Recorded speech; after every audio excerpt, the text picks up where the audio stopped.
Hello everyone, I'm Haley Hansen, partner and leader of Husch Blackwell's Higher Education Group. I'm going to be your speaker today, but before we begin, I'd like to cover a few housekeeping items. At the bottom of your audience console, there are multiple application icons for your use during the program today. If you have any questions during the webinar, please submit them via the question box. I will send you an email response to your questions. Also, there is a PDF of the presentation that's available in the resource folder. So if you'd like the slides, just go to the resource folder. Finally, this program is pending for Wisconsin Continuing Legal Education Credit. A certificate of attendance will be emailed to you tomorrow along with the recording of the webinar. Toward the end of the program, be sure to complete the short survey. We will use your feedback to plan future webinars that are applicable to your institutions.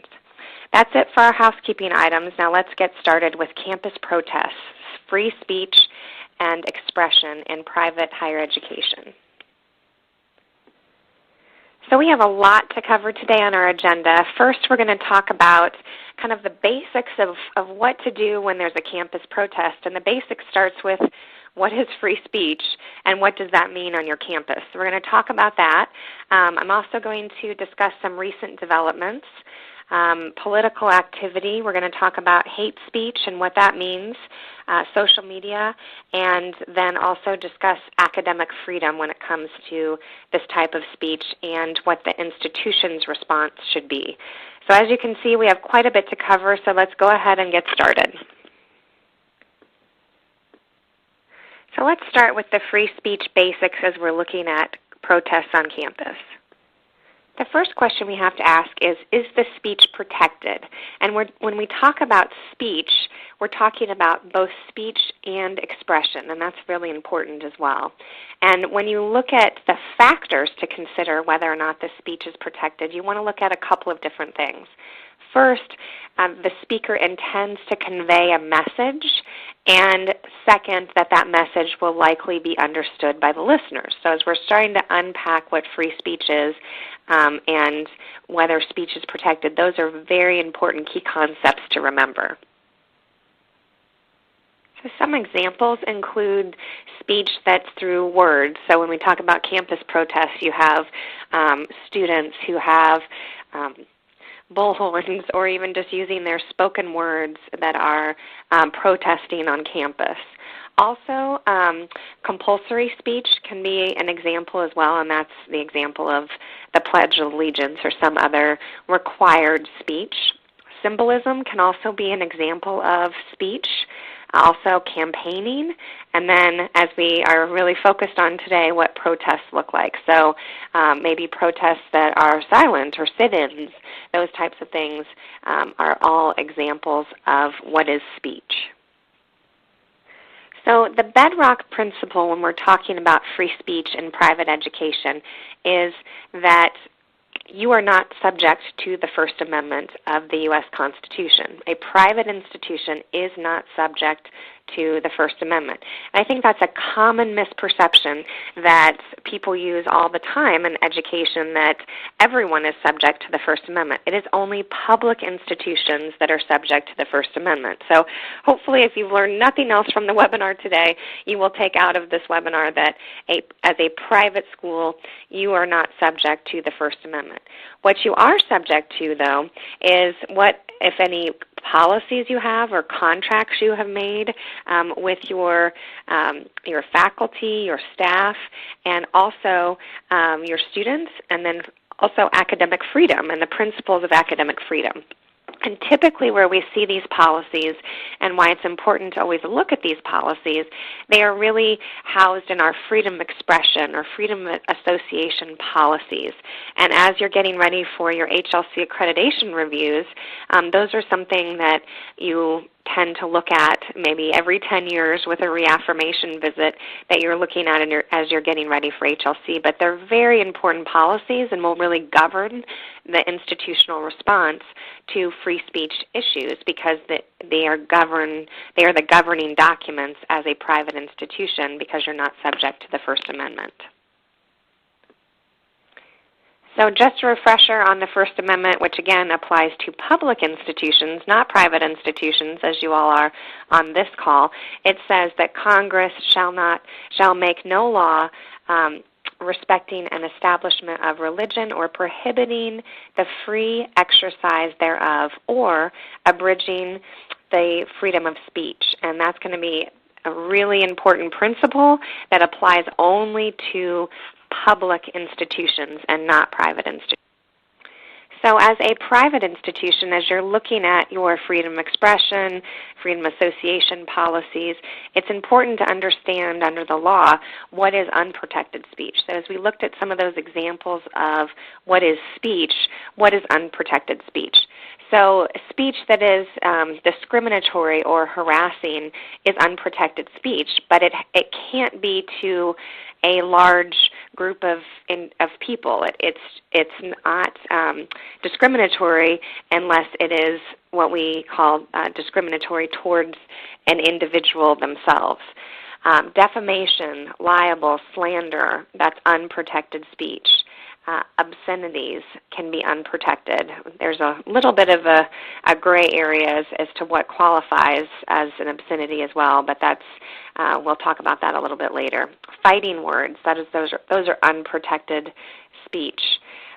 True threats, incitement, child pornography, and false advertising. Those are all examples of what is unprotected speech under the law, and they help in forming the basis for your policy.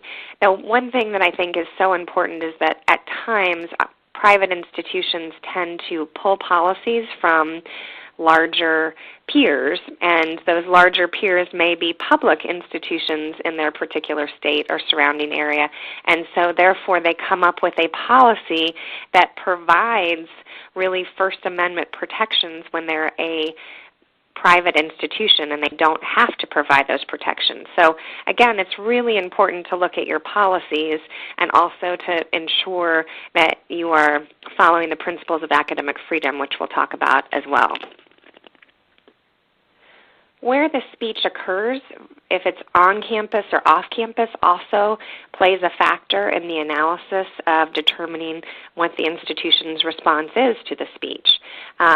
You have more leeway in regulating on-campus speech because it can interfere with your programs and activities potentially. And so there is more leeway in looking at ways in which you can regulate.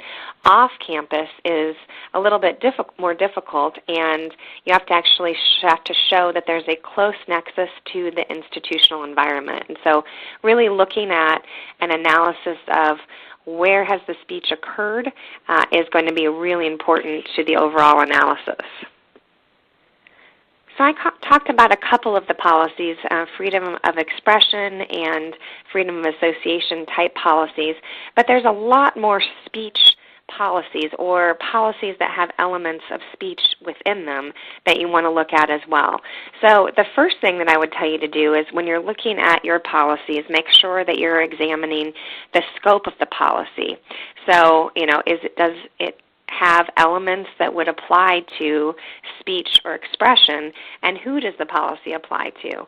Does it apply to only students? Does it apply to faculty? Does it apply to employees generally within the institution?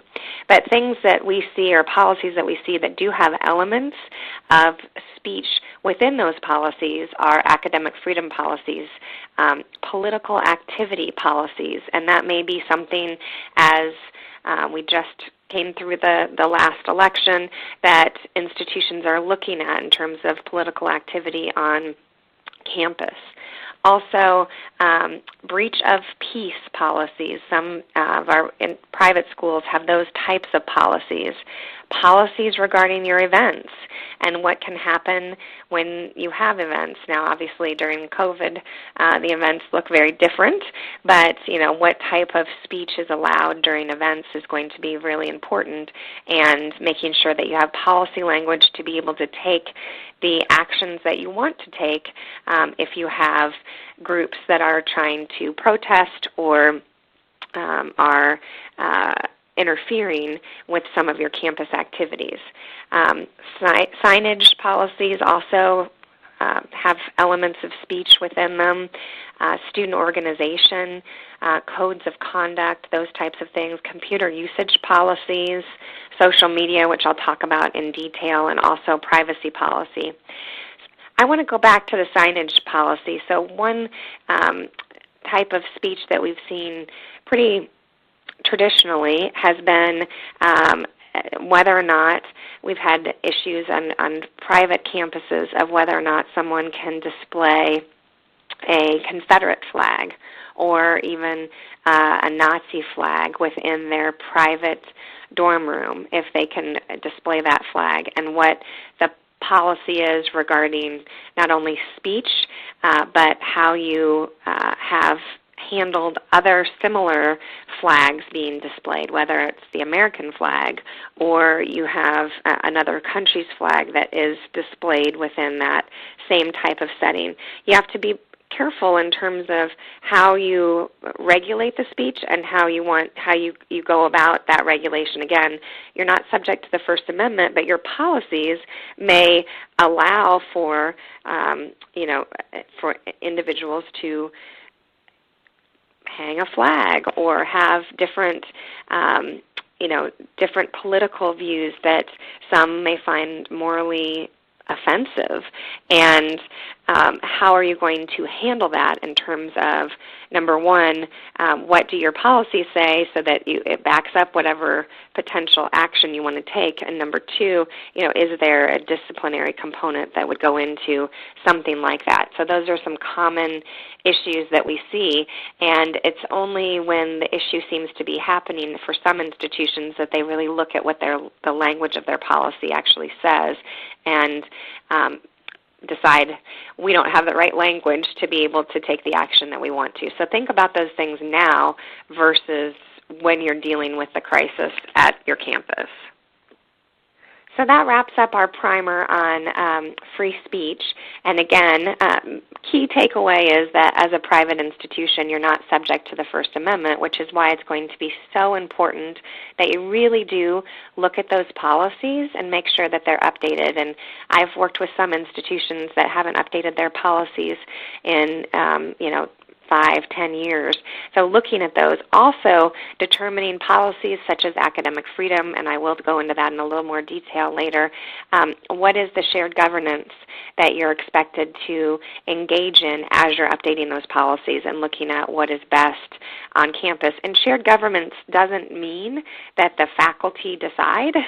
It means that there is shared governance, that there is a conversation, that there's usually a process outlined within the faculty handbook or the faculty bylaws that actually allows the institution to examine its policies when it comes to academic freedom and other topics, and have changes to those policies as well as you may need to do based on the changing dynamics and your changing community as well.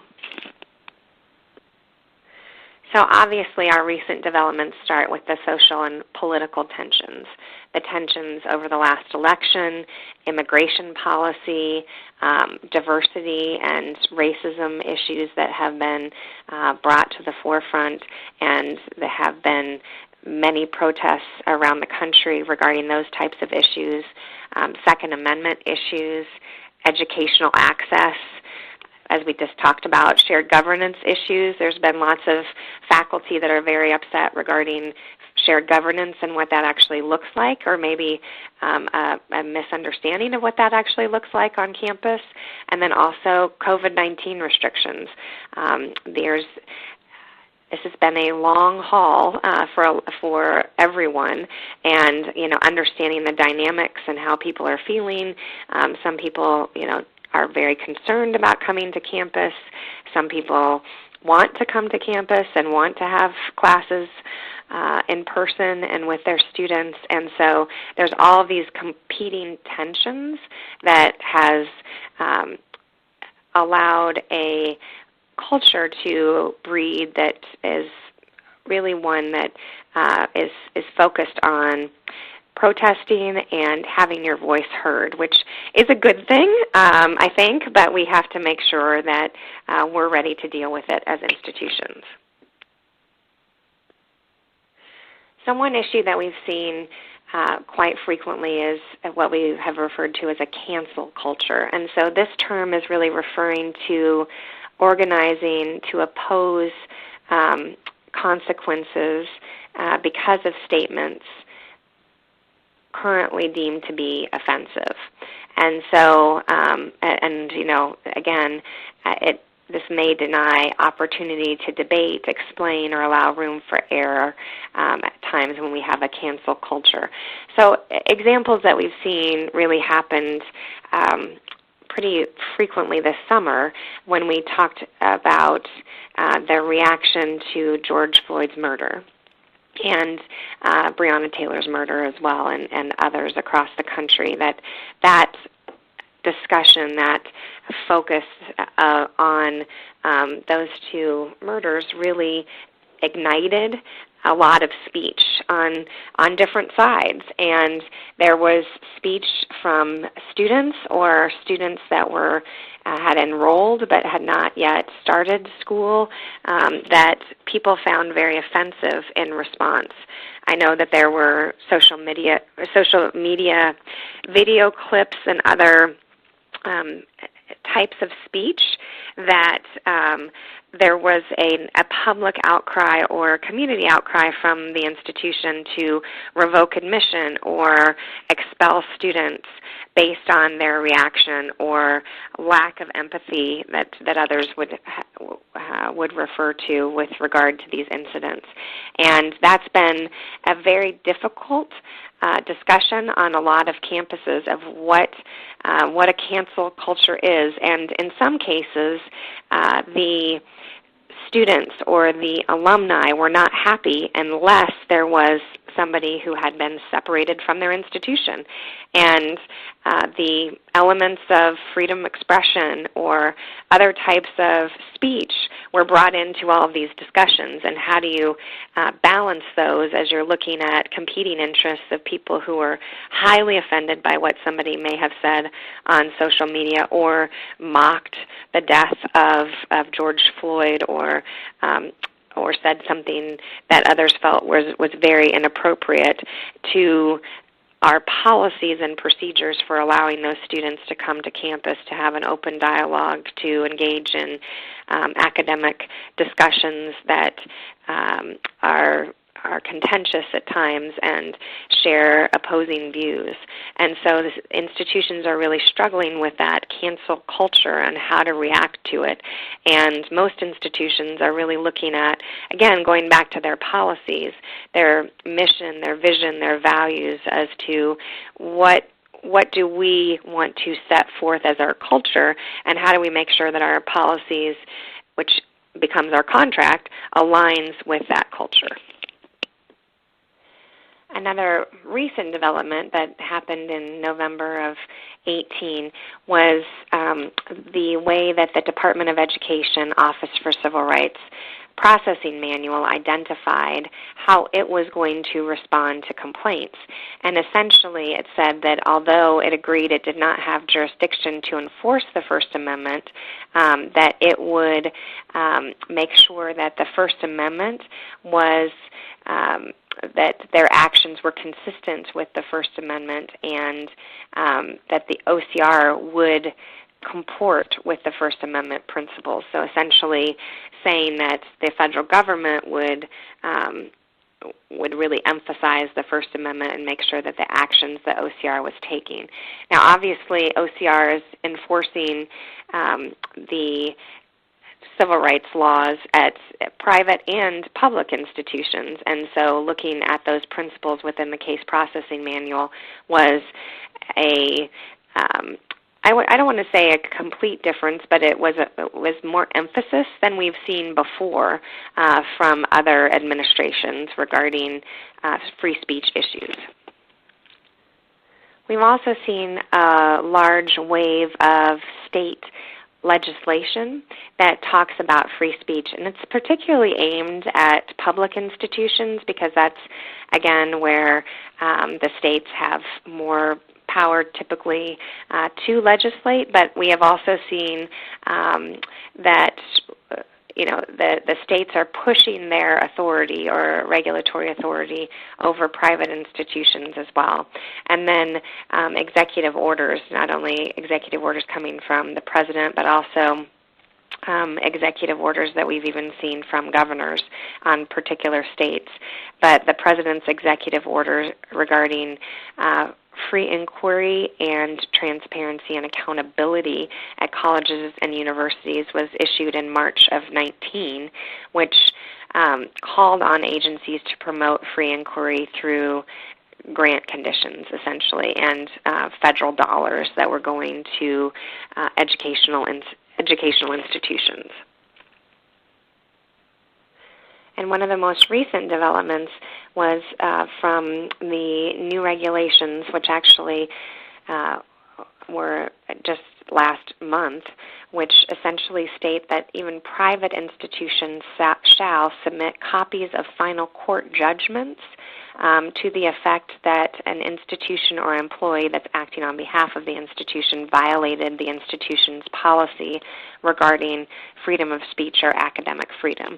So essentially requiring you to report to the Department of Education if you have any such judgment, court judgment that says that you have violated free speech or really freedom of speech or academic freedom at your particular institution. So that's a new twist on an additional requirement that the federal government or the Department of Education is requiring.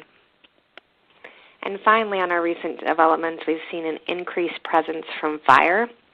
And those, I know most of you are very familiar with FIRE, but essentially a website and a movement that talks about free speech, and it's really been a grassroots movement and provides student resources and hotline support to individuals. It also puts on its website a speech code of the month, so it actually looks at both private and public institutions and looks at policies within those institutions' websites and attacks language that it believes are subjective in nature. So if your policies contain language that you could discipline for degrading language or disparaging remarks, it looks at that and says that that is something that should not be in your policies, that is too vague, and that it attacks that freedom of speech on your campus or academic freedom on your campus. And it also is using the First Amendment to be the framer for some of these policy language. Even though it does not apply to public institutions, FIRE still uses that as the framework. So as you can see, there's been a lot of recent developments, a lot of attacks on institutions, and including not only public institutions, but including private institutions as well. And so it is so important for you to really look at those policy statements so that if you're having student protests on campus, if you're having speech issues with faculty or other student groups or things like that that you need to address or that you're getting pressure to address from constituents, that you have those policies in place to be able to take the action that is not only consistent with your mission as an institution, but also consistent with the law. And as we've looked at the law again, I can't say it too many times, but you're really going to be held to the standard that is written within your policies, and understanding that if there's inconsistency within your policy, that's going to be construed against the institution because you drafted those policies. You put those policies into effect. And so making sure that you know where those speech policies are and that you've reviewed what those speech policies contain and that there's consistency is going to be really important as well. So let's turn and talk a little bit about political activity. That's where we see a lot of campus protests at times, and so let's kind of dive into that topic. So let's start with the law again. So politics and your tax-exempt status. So the IRS prohibits nonprofit institutions from participating or intervening in political campaigns on behalf or in opposition to any candidate seeking a public office through any activity. And so almost all of you, I think, are tax exempt in terms of your status as not-for-profit, private. Lots of you are 501c3 institutions, and so it's important to keep this in mind as you're looking at your neutral policy statements when it comes to political activity. And again, we're talking about what the institution can do, not political activity on behalf of individuals or employees of the institution. But it is permissible for institutional political activity to endorse or oppose ballot measures. That is appropriate. That may impact the expression of the institution vision, values, strategic objectives, and can be a leadership decision. So that is something that you may decide to engage in as an institution, but again, is not going to be something that is in opposition or in support of a particular candidate. So now that we've talked about the institution, we can talk about an individual's political and campaign activities that works for the institution. Employees may become involved in political and campaign activities, provided that they do not use institutional finances, resources, email, facilities, equipment, those types of things, or publication on institutional social media accounts. The personnel to support the activity doesn't come from the institution, and any other type of logo that the institution itself is supporting one particular candidate or another, or suggests that the institution itself is endorsing the activity that an employee may be engaging in personally.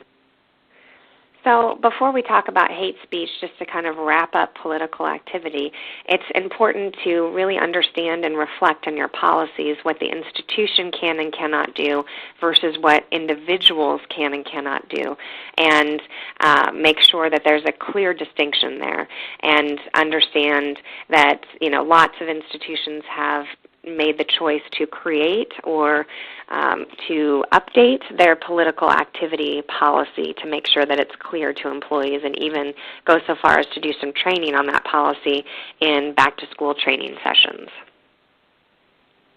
So let's talk about hate speech. There's a common misperception that hateful speech is illegal speech. And as you go back to the beginning of this slide deck, it is not illegal speech. The law allows for insensitive, hurtful, hateful, inappropriate, nasty speech in certain contexts, and that is still protected speech. It's only when it becomes illegal that it crosses over that line, but the line is fairly unclear, and so you really have to have an analysis of what type of speech it is. And people that are making broad generalizations about groups of people based on certain characteristics, that is likely going to be hate speech, which is still going to be, under the law, protected speech, and still could be protected speech under your particular policies. So I think that is something that we need to educate students on, because there's a very common misperception within our student population that if you say something that is hurtful or insensitive or hateful, that should not be protected in any way, and that you should be punished for that type of speech. Again, going back to that culture that we've seen been created over the last few years, that cancel culture, that they're certainly not happy unless someone is punished. And in a lot of cases, the only punishment that is called for or wanted by the individuals who are offended is that person is no longer on your campus in some way, shape, or form. So let's work through a scenario.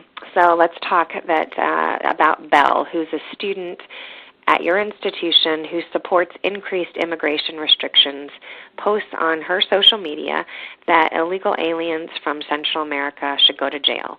We must keep disease-infected criminal aliens out. Congress must act now. Melissa, who's another student at your institution, is of Guatemalan heritage and is greatly offended, feels as if she has been harassed by Belle, and files a complaint with the school. May the institution discipline Belle for prohibited harassment, and we're looking at harassment here. And so, number one, yes, you need to take the complaint from Melissa regarding Belle and do an assessment. But in this case, when it comes to speech, Belle has talked about her position and what she feels on immigration on her own social media platform. There is no plus factor, as we call it, that has targeted Melissa for prohibited harassment of Melissa. Now, Melissa may feel harassed, but typically, under our policy, this is not going to rise to the level of prohibited harassment. Again, you want to take the complaint from Melissa. You want to see if there's any more investigation that you need to do other than this scenario. But in what I've given you in the scenario, the likely outcome is no, unless there's some policy language that I'm not aware of, but no, you're not going to be able to discipline Belle for prohibited harassment. Let's change it up a bit in this next scenario. So in this next scenario, Belle again, who again supports immigration restrictions, goes to Melissa's dorm, stands outside her door and shouts, "Go home, you disease-infested criminal," and then also shouts "Dirty Guatemalan" and points to Melissa every time she sees her in class. May the institution discipline Belle for this prohibited harassment. This does satisfy the plus factor that Belle is actually pointing her frustration, her anger, her harassment towards Melissa. And Melissa is on the receiving end of this action and conduct that Belle is engaging in. And so what I always tell institutions is that we have to look at the conduct that has been that has been engaged in. And in this case, Belle is engaging in conduct that is harassing towards Melissa herself. And before, Belle was simply, the conduct she was engaging in was writing her own opinions on her own social media page.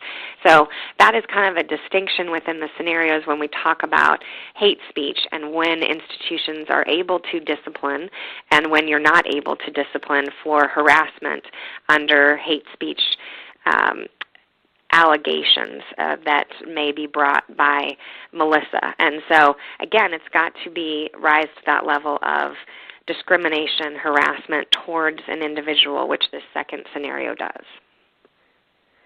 So as promised at the beginning, I told you we'd talk a lot more about academic freedom, and now it's time to discuss academic freedom and the principles of academic freedom as you look at different types of speech on your campuses. So let's start with the purpose of academic freedom. It's in compliance with your mission to promote the pursuit of truth through academic discourse and exploration. That is in accordance with and part of missions of almost all institutions, and that you're advancing social good through research and scholarship. Also, compliance. Academic freedom is required for accreditation for HLC, and also the Department of Education has been talking about in its not only its regulatory guidance, so it's the regulations that have been promulgated, but also its sub-regulatory guidance about academic freedom for many years. And then finally, faculty expectations, what the culture is at your institution. So the purpose of academic freedom falls within each of these categories. So the key concepts that are accepted by most institutions when we talk about academic freedom are teaching, research, publication, and speaking, and that those are going to be the key concepts as you look at what academic freedom includes within an institution. Now, it may be defined in different ways, and we're going to talk about that and how that influences academic freedom at particular institutions. So most institutions have adopted the AAUP 1940 statement regarding principles of academic freedom and tenure. Some have modified those statements, but there's the concepts have been included in lots of institutions' academic freedom policies, and that includes, as we talked about before, those key concepts, the full freedom in research and publication.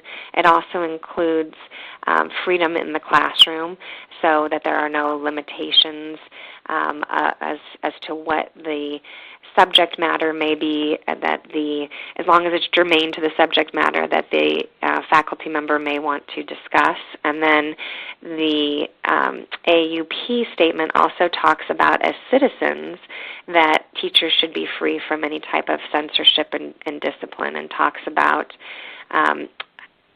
goes into some detail about what that looks like as citizens. And then finally, protections when it comes to tenure as well, and entwining tenure with principles of academic freedom. So let's break these down. Teaching. Academic freedom obviously applies to teaching, and talks about that the speech is germane to the course content, but there's wide discretion and deference to faculty as to what is germane to the course content, and that institutions typically retain the ability to dictate course content and strategic priorities, but that within that teaching, the academic freedom is given to faculty to discuss that particular course content. So similar to teaching is scholarly activity. Again, there's going to be very similar protections to those in-classroom teaching protections. However, the institution does have the ability to regulate in two different areas, the first being where you're using university resources for research, and then the second, if there's specific requirements or compliance issues that you need to follow in order to make sure that you're complying with requirements of the federal government. So some examples of those are foreign source reporting or even grant compliance. A big issue that has come up regarding academic freedom is how the AAUP looks at off-campus speech. And so essentially when a faculty member or teacher is acting as a private citizen, speaking on matters of public concern, they should have the same free speech protections as other private citizens. The concern, though, arises for institutions if, somehow they are looked at as speaking on behalf of the institution. And so that can be a gray area, essentially, that you need to look at and identify.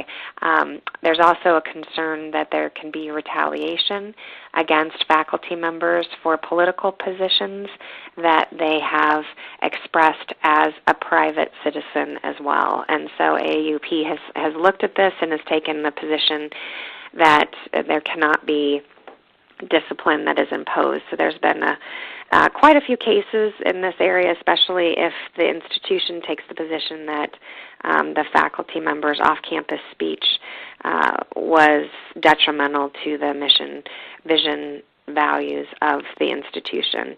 And so that can be a gray area that, again, you're going to need to have quite a bit of analysis as you look at the actual facts of your case to determine what, if any, action would be taken. However, Even AUP has stated that the protections are not absolute and has stated that the 1940 statement regarding citizen free speech means that the speech is protected unless the manner of expression substantially impairs the rights of others, or the conduct or the speech demonstrates that the faculty member is professionally ignorant, incompetent, or dishonest with regard to the discipline or field of expertise, or is unfit.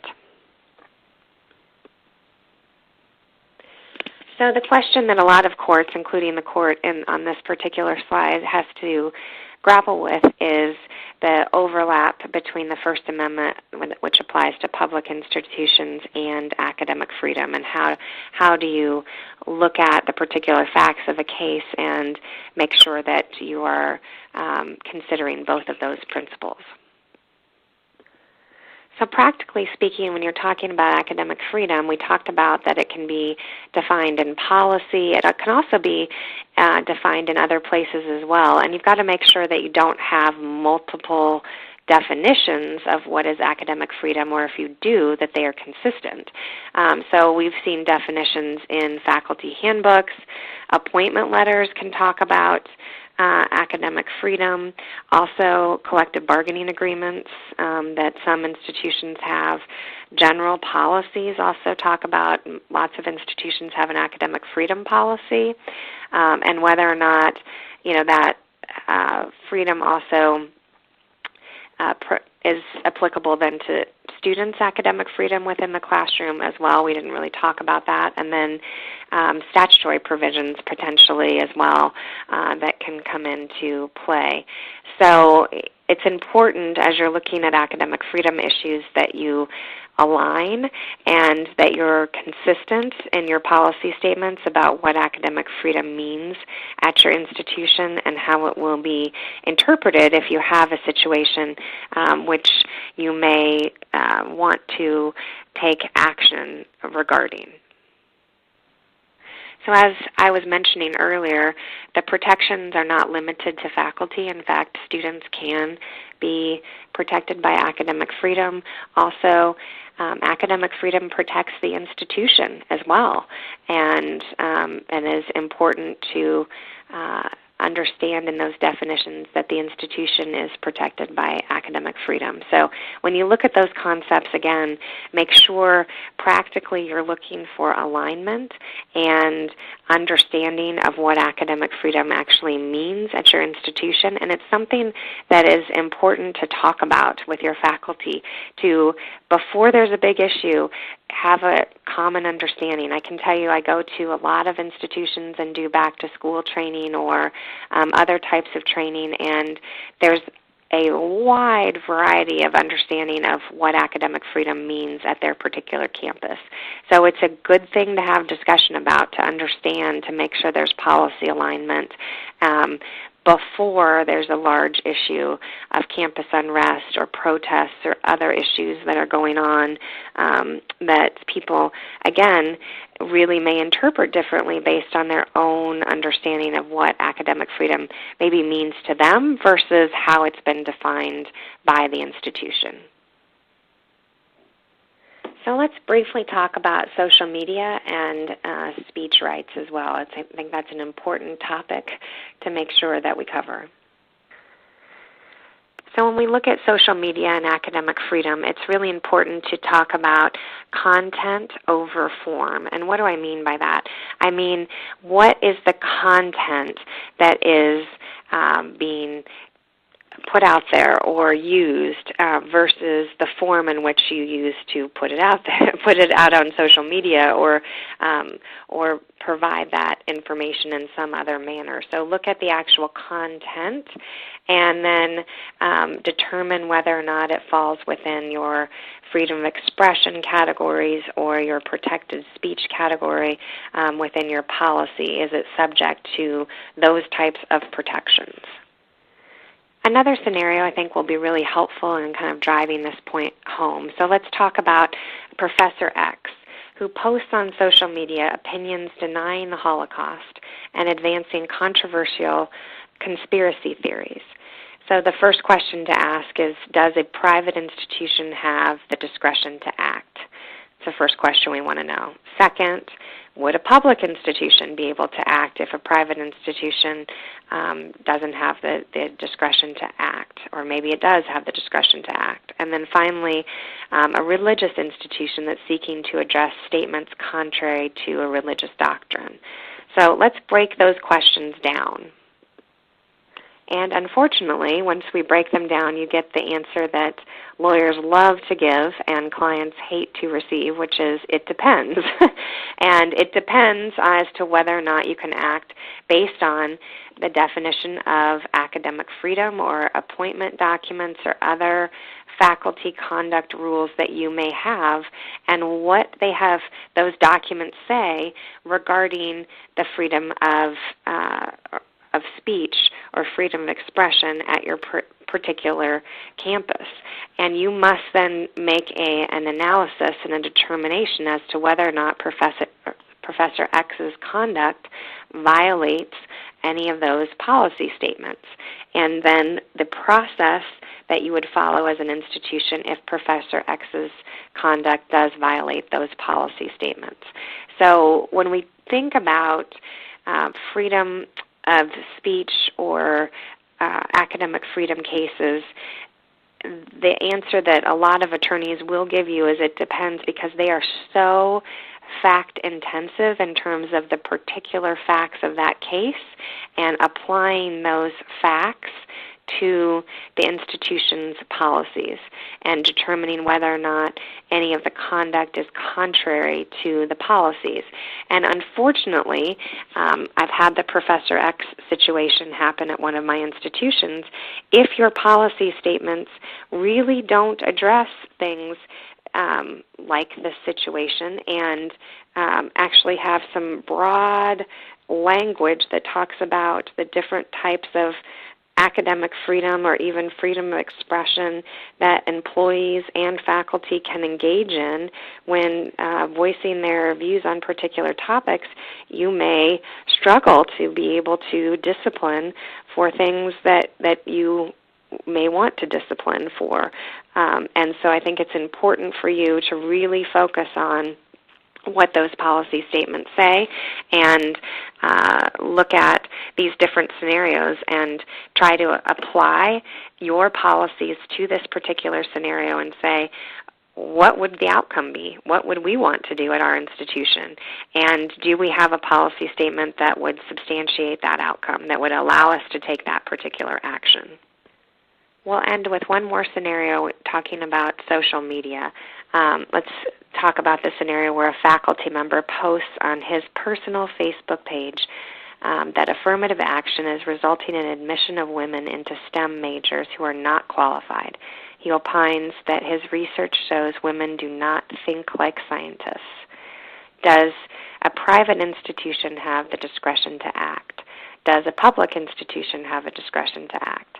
I think, again, you have to look at your particular policies of whether you have the discretion to act and move forward. In a scenario that I had that was very similar to this, in which a faculty member stated something very similar, they didn't act on the social media posts, but students that were actually in this particular faculty member's class talked about grading disparities between males and females based on the faculty member's prejudice or gender bias towards females within STEM programs. And the institution, that was a different type of complaint that had been raised, but the institution did look at that complaint and was actually able, in that scenario, to not only do an investigation, but ultimately take action regarding the results of that investigation. So there's lots of different ways that, again, you can come from a social media post that then turns into a different type of complaint as well that the institution needs to address. All right, so we've spent the last 50 minutes really focusing on the law and your policies and what you can do, but now let's really take a deep dive into the institutional planning and response as you move forward. My first slide will not be a surprise to any of you. Look at your policies and procedures and ensure that all the speech policies reflect your priorities and practicalities of your institutional mission, vision, and values. Equally as important as policies is planning. Make sure that you plan in advance. So consider balancing your restrictions and really look at the content-neutral point of view. So really what I tell people to look at is really look at the conduct versus the content so that you can plan for situations like campus protests or other types of issues that may arise on campus that have to do with freedom of expression or free speech. Also make sure that there's a multidisciplinary team put together to analyze these issues in advance so that you have a team that's already trained and knows what the legal parameters may be, and hopefully you have your general counsel working with you on these issues as well because they are so fact-intensive and they happen so quickly. They tend to explode very, very quickly, and the institution always feels like they need to respond and they need to say something or they need to take action or do something because a lot of their constituencies are asking for action. And so have that team put together and plan for these types of issues on your campus because most of you have probably already had an issue that has been something you've had to deal with of free speech or campus protests on your campus. If you haven't, you're likely going to. So just be prepared and be ready. And then finally, choosing an action. I think one of the most important things that I say to institutions when they're at the height of an issue, whether it's a protest, whether it's a social media barrage about something that has happened on their campus, is one of the ways that you can respond, or what I call to respond to free speech issues, is with more speech.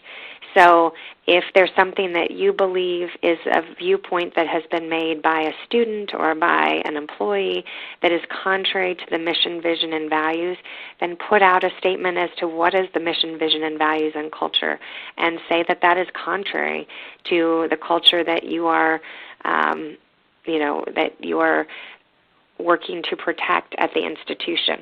That's fine. The counter speech is fine to acknowledge that the incident happened, to condone the speech, to say you don't agree with it, and then to allow that space for the opposing perspectives. However, what most people want is discipline, which is the first bullet point. And so just be prepared when you're looking at discipline that, again, you've aligned your plan and your policies so that you're ready for the potential consequences that could come with taking disciplinary action. And some institutions are fine with those consequences. They acknowledge them, and they are, if they're going to get sued, they'd like to be sued for this. I've had a president at a very difficult situation say that, in this case it was a male, he would rather take the lawsuit from the person he believed was in the wrong, if it had to come from a lawsuit regarding whether they followed their policy, then the reaction that the constituencies were having to the particular issue. And as long as you're knowledgeable, you have a plan, you know what you want to do, you understand what the parameters are within your policies, and you understand what the consequences are, that's the decision that the president can and should make, and make sure that you're as prepared as possible to assist the president in making the right decision for the institution. So again, consider choosing what your action is going to be when it comes to these speech issues. So I see we're getting dangerously low on time, but I do want to cover a few takeaways. And so that's why I knew I had a lot of content for this presentation, and that's why I even said at the beginning to make sure that you email me any questions that you may have so that I can respond to them, because there's just so much to cover when it comes to issues of freedom of speech, freedom of expression. So some of the key takeaways. Make sure that you have updated your policies and your procedures. Ensure that the language in your policies and your contracts or appointment letters is consistent, and that it will control if you have these types of issues. And then plan for these issues to happen at your campuses.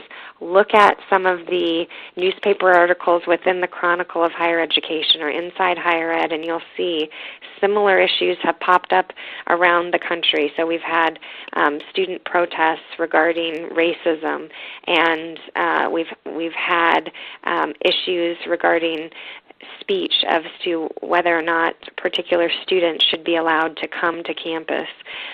Those types of things have happened at many campuses across the country. Do a scenario and actually determine what would we do as an institution if this happened at our campus. How would we make this decision? And, use those particular facts to really come to a conclusion as to how you would handle it, and what are your policy statements that would allow you to handle it in the manner that you want to handle it. And if you don't have the particular policy statements that you need, it's time to get moving on making those changes. This is the perfect time to look at appointment letters. Most of you send those out sometime in February or March. Some of you may push that out because of COVID-19 and financial considerations in terms of when you're sending those appointment letters out. But look at that language. It's a great time to be able to update that particular language. Look at the process for updating, whether it's an institutional policy, taking it to your boards, or if you need to go through your faculty senate or other faculty governance committee if you're looking at different handbook provisions. This is a very good time to start that planning and make sure that you have the correct policies in place as you go into, hopefully it could be changed as quickly as the next semester, but maybe the next academic year, because I know faculty senates move a little slower than we would like at times as they're looking at issues regarding academic freedom.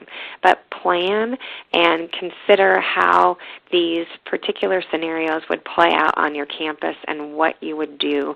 And also, I think it's a good time to see what are the scenarios that have played out on your campus and do an after-action review. What did we do well? What could we do better of these particular scenarios that had to do with social media or academic freedom or hate speech or any of the things that we talked about? And how do we make sure as an institution that we're all on the same page? So those are just a few takeaways as you look to, again, adding to your to-do list for the month of December.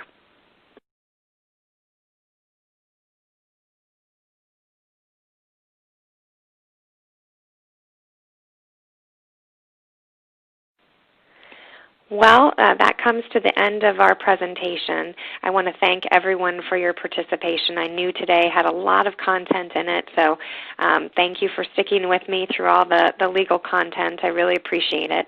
As a reminder, this program is pending for Wisconsin Continuing Legal Education Credit. A certificate of attendance will be emailed to you tomorrow, along with a recording of this webinar. Be sure to complete this short survey. We use this survey to plan future programming, and we also want to plan future programming for our WACU schools. So thank you so much for your participation. This concludes our webinar.